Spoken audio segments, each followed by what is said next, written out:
வணக்கம் நண்பர்களே. செப்டம்பர் 11 இது ஒரு மறக்க முடியாத நாளாக உலகம் பூராம் அறியப்படும். காரணம், உலகத்தையே இன்றளவும் அச்சுறுத்தி கொண்டிருக்கிற தீவிரவாத இயக்கமான அல் கொய்தா உலக வர்த்தக மையத்தை, அமெரிக்காவினுடைய உலக வர்த்தக மையத்தை விமானங்கள் கொண்டு, அதுவும் பயணிகள் விமானத்தை கொண்டு இடித்து தரைமட்டமாக்கி தங்களுடைய தீவிரவாதத்தின் உச்சபட்ச எல்லையை எங்களால் எந்த உயரத்திற்கும் சென்று எந்த நாட்டையும் பாதுகாப்பில் மிக உயர்ந்த பாதுகாப்பு அம்சமுள்ள இடமாக கருதப்படக்கூடிய அமெரிக்காவினுடைய ட்வின் டவர், இன்னும் சொல்ல போனால் பென்டகன் என்ற அமெரிக்காவினுடைய இராணுவ தலைமையகத்தையும் தாக்க தயாராக இருந்தார்கள். ஆனால் அதற்குள் அமெரிக்கா விழித்துக் கொண்டதால் அந்த தாக்குதல் தவிர்க்கப்பட்டது.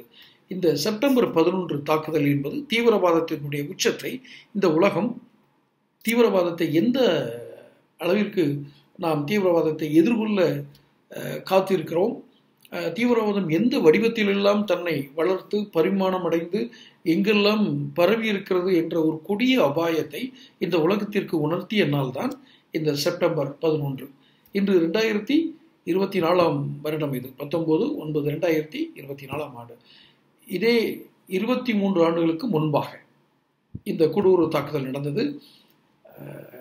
ஆனால் இதில் ஒரு விஷயம் என்னவென்றால், 10 ஆண்டுகள் கழித்து, அதாவது 2001 ஆண்டு இந்த நடந்த கொடூர தாக்குதல் நடந்த 1ஆம் ஆண்டு, அதிலிருந்து கரெக்ட் 10 ஆண்டுகள் கழித்து 2011 மே 2ஆம் தேதி பாகிஸ்தானில் பதுங்கியிருந்த ஒசாமா பின் லேடன் இந்த தாக்குதலை நடத்தியதாக கருதப்படும். அமெரிக்காவினுடைய உளவுத்துறையும் அமெரிக்க அரசாங்கமும் அதை நிர்ணயித்து ஒசாமா பின் லேடன், அல் கொய்தா இயக்கத்தினுடைய தலைவர், இவரை 10 ஆண்டுகள் கழித்து, அதாவது அதே நாளில் அல்ல, ஆனால் மே மாதம் 2ஆம் தேதி பாகிஸ்தானுடைய அபோதாபாத் என்ற இடத்தில் அந்த தாக்குதல் நடத்தி ஒசாமா பின் லேடனை கொன்றது. இந்த இடைப்பட்ட காலத்தில் அமெரிக்கா என்னென்ன முயற்சிகள் செய்து எப்படி ஒசாமா பின் லேடனை கண்டுபிடித்த ஒசாமா பின் லேடன் அத்தனை எளிதான தலைவன் என்று அவனை புகழக்கூடாது.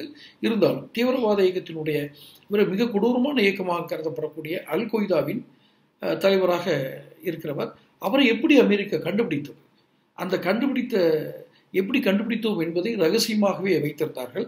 அது உலகுக்கு தெரிய வரும் பொழுது மிகப்பெரிய ஆச்சரியமாக இருந்தது. அவர் கண்டுபிடித்த விதத்தை அடுத்தடுத்த வீடியோக்களில் நான் வெளியிடுகிறேன்.